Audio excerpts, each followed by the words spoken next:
español, la extrema derecha, representada por Vox, proyecta todas estas políticas características de estos partidos. Su discurso atenta contra todo aquello mínimamente progresista. Hemos podido comprobar cómo sus últimas campañas se basaban en criminalizar determinados colectivos como el de los menores extranjeros no acompañados, por el simple hecho de ser inmigrantes pobres, porque eso sí, son racistas, pero por supuesto un racismo basado en la clase social a la que pertenezcas, porque no nos vemos meterse con los inmigrantes que compran un bloque entero en el barrio Salamanca de Madrid, por ejemplo. También también ha sido sonado el ataque de Vox al movimiento feminista, deslegitimando siempre que puede la lucha de las mujeres por alcanzar la igualdad real, como por ejemplo cuando deslegitima las agresiones y violencia machista llamándola violencia intrafamiliar. Lo peligroso de este discurso no es solo que nos hace retroceder poniendo encima de la mesa debates ya superados con anterioridad como el feminista, sino que sirve de legitimación para llevar a cabo acciones violentas contra estos colectivos. Y lo hemos podido comprobar con datos objetivos, ya que desde el 2019 los delitos de odio en España han aumentado casi un 10%. Pero es que, además, al amparo de este discurso, grupos más violentos, ya de corte abiertamente fascista, han encontrado un aliado para blanquear su argumentario de corte racista. Grupos como España 2000 o Hacer Nación han visto en estos partidos con voz en el Parlamento una oportunidad de allanamiento del terreno social para sembrar sus peores mantras. Los españoles primero, los inmigrantes nos roban el trabajo y son delincuentes, etc. ¿Por qué pedimos su ilegalización? Desde nuestra organización intentamos informar y que la población tome realmente conciencia de quiénes son estas organizaciones y partidos y las ideas que realmente promueven, ya que muchas veces enmascaran sus verdaderas ideas con un mensaje populista, que suele calar bien entre la población por su amplitud. Nuestra acción como organización antifascista y antirracista debe basarse necesariamente en tres pilares fundamentales: la denuncia pública y en los medios de comunicación, la presión legal y judicial y la organización y repulsa popular. Por todo ello, desde Grila contra el racismo y el sexismo y el tapetreo, creemos que la única solución, la definitiva para erradicar este tipo de organizaciones y partidos políticos que promueven ideas de odio, racistas y fascistas, es su completa ilegalización junto con un programa implementado a nivel estatal capaz de informar y concienciar debidamente a la población.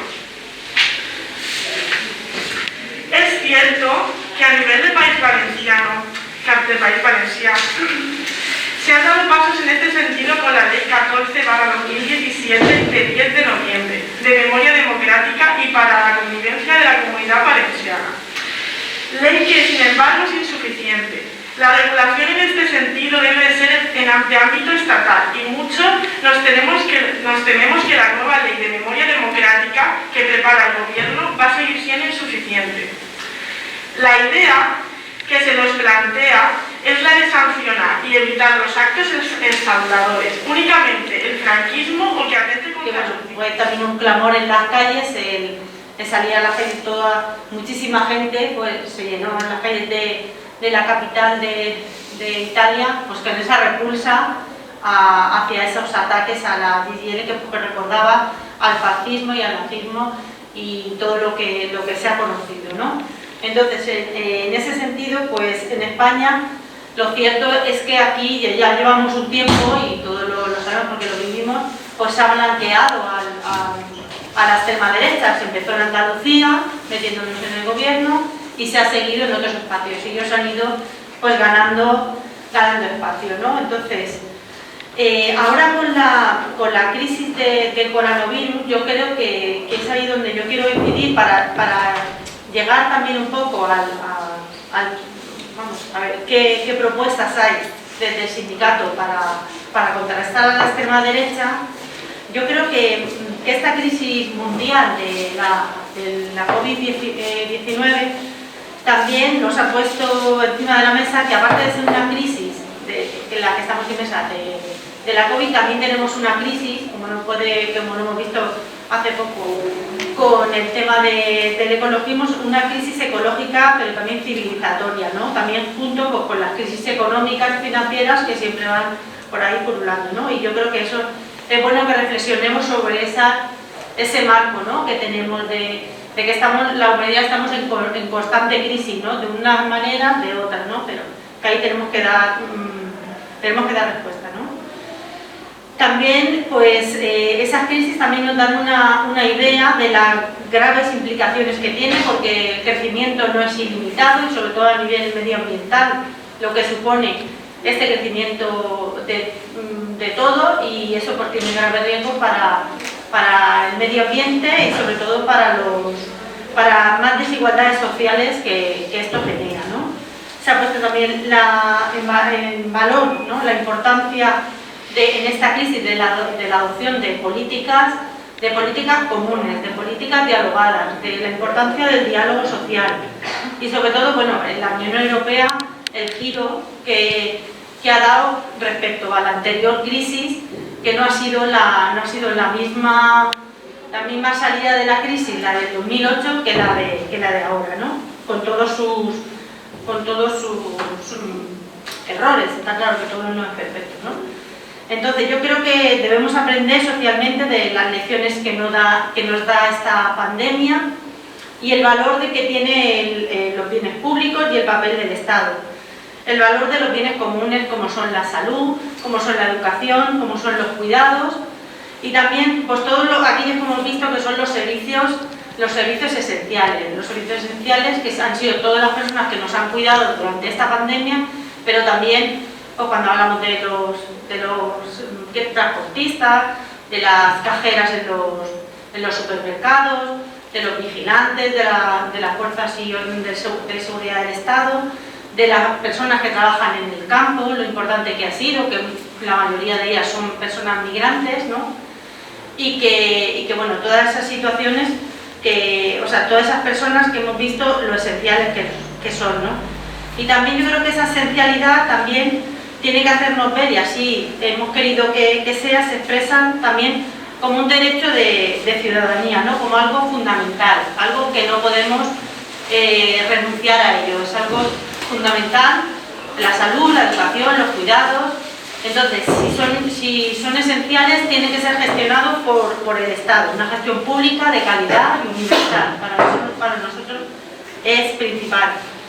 Y todo esto pues tiene que hacer frente pues, a la ideología que ha venido dominando nuestras sociedades en las últimas décadas, donde lo público se quería que fuese minimizado, se quería que fuese sobre todo externalizado, privatizado, a manos, ya sabemos de quién, porque aquí claro se privatiza, el PP y más a la derecha, incluso también parte del PSOE, quieren privatizar, pero ¿para qué? Para dárselo a sus empresas, a su gente, para que gestionen, y lo estamos viendo principalmente ahora de manera más cercana, pues en la privatización la desprivatización del Hospital de Torrevieja, por ejemplo, porque hemos visto por lo que está costando revertir todo eso y los errores que se cometieron en su momento y que ahora tienen sus consecuencias, como por ejemplo el tema de que la gente no tiene el MIR hecho, o sea, muchos profesionales no tienen el MIR hecho, y eso para un empleado público tiene que pasar por un MIR para poder acceder a la función pública. Bueno, pues eso genera problemas, ¿no? Parece que me estoy alejando, pero lo que quiero es darle un poco la vuelta y al final yo creo que encontraremos. Y si no, pues me decís, oye, pues has venido a hablaros de una cosa y lo estás vendiendo tu moto. Bueno, en fin, también nos encontramos con que en toda esta importancia del valor de lo público, pues nos encontramos evidentemente con falta de recursos, con falta también de condiciones laborales de muchas personas que trabajan en ello, y la insuficiencia de recursos humanos, ¿no? En ese sentido entendemos que los aplausos que hacíamos a las 8 de la tarde en plena pandemia deben convertirse en derechos para estas personas, sobre todo para todas las personas que han trabajado muchísimo por un salario muy precario, ¿no? Y sobre todo porque Ahora que constantemente se están negociando convenios, pero vemos cómo la patronal no está dispuesta a aumentar los salarios con el IPC, no está dispuesta a avanzar en la negociación de los convenios, a rebajar jornadas, a aplicar medidas de igualdad y una serie de cosas que en los convenios colectivos se incluyen, ¿no? También decir que el valor del trabajo en sí mismo, yo creo que también se ha puesto de manifiesto, porque no ha sido los mercados financieros, no ha sido los que nos han sacado de la crisis, sino han sido las personas con su trabajo y los trabajos más esenciales, los trabajos más básicos, los que nos han sacado de esta crisis. Y se ha visto también el valor de lo colectivo, entonces, de la importancia de eso, ¿no?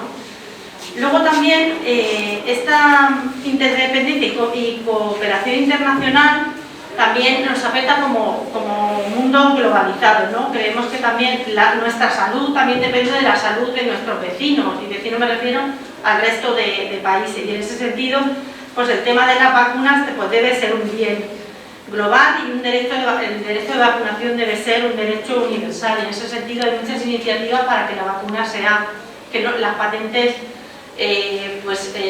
no se queden con la patente y se pueda vacunar todo el mundo, ¿no? Creemos también que es importante la necesidad de mejorar significativamente los sistemas de cooperación y coordinación entre las distintas administraciones públicas en España. Pues lo hemos visto en esta pandemia también, pues la variedad de situaciones que se han vivido, y por el tema del estado de las autonomías, desde la descentralización territorial, pero también la falta de mecanismos suficientes. Entendemos que no ha afectado por todos igual, ha afectado principalmente a las personas mayores y a las personas más vulnerables, ¿no? Económicamente y socialmente, y unas desigualdades que tienen una estrecha relación con el mundo del trabajo.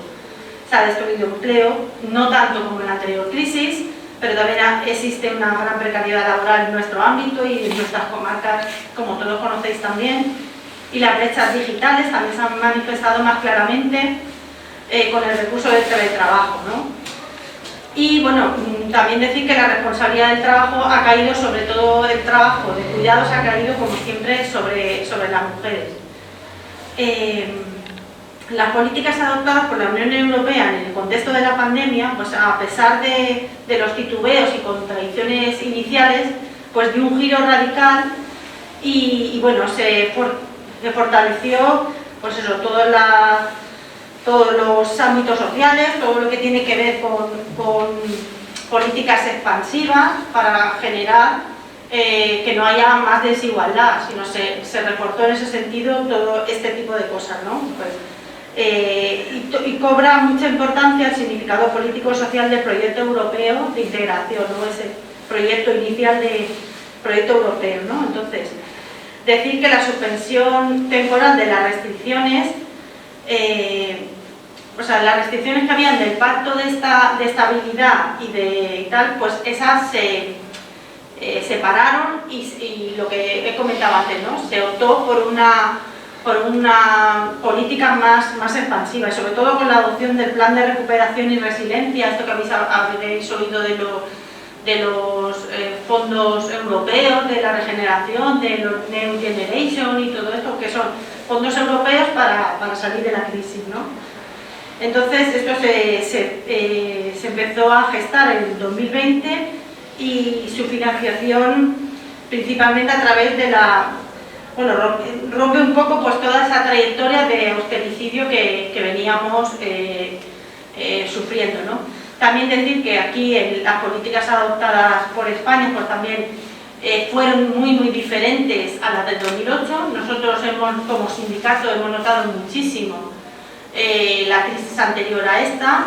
En la crisis anterior del 2008 pues generó muchísima destrucción de empleo, la reforma laboral, la reforma del 2012, la reforma del 2010 primero y luego la del 2012, la reforma de las pensiones, la reforma del desempleo, que antes se cobraba a partir del séptimo mes, se cobraba un 60% y eso se bajó a un 50%, con la reforma laboral, que lo único que fue fue destruir empleo y modificarlo, pero para peor, ¿no? Entonces, que ahora estamos en esa batalla para intentar darle la vuelta, ¿no?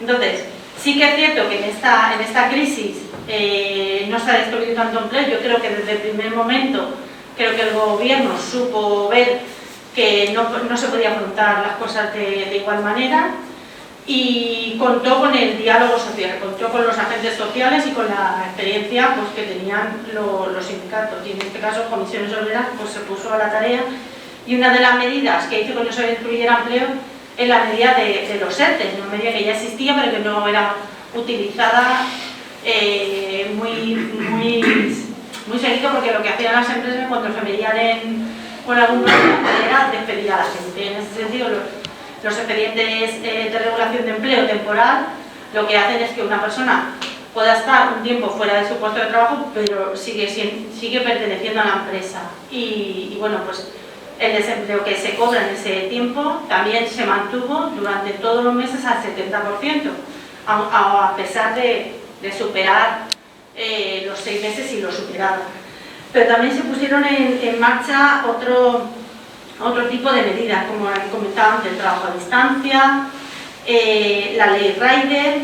O sea, bueno, en ese momento también sabéis que todo el tema de los repartidores, por aquí a lo mejor no lo vemos tanto, pero en Madrid o en Barcelona está lleno de personas que están repartiendo de todo tipo de cosas, ya sea comida, sea cualquier cosa que pedimos, que ahora todo eso está muy en boga, ¿no? A lo mejor hay cierta personas, yo por ejemplo no soy de pedir, pero entiendo que las nuevas generaciones, mi hijo y todo eso ya, eso nadie se lo quita, o sea, la gente ya pide muchísimas cosas para que se las traigan a casa, a Amazon y tal, ¿no? Entonces en ese sentido se puso en marcha la ley Rider, la implantación del ingreso mínimo vital, la prestación por desempleo, ayuda a los trabajadores autónomos, a las empleadas de hogar que hasta ese momento no tienen, desgraciadamente, y así venimos diciendo y luchando, porque no tienen derecho a prestación por desempleo. Hay un convenio que es el convenio 189 de la Organización Internacional del Trabajo, que España no lo ha suscrito. Entonces, como no lo ha suscrito, pues las trabajadoras del hogar no pueden optar a tener un desempleo. En ese momento sí que tuvieron opción a tener un desempleo, o sea, de lo que cotizaban el 70%, el tiempo que estuvieron paradas.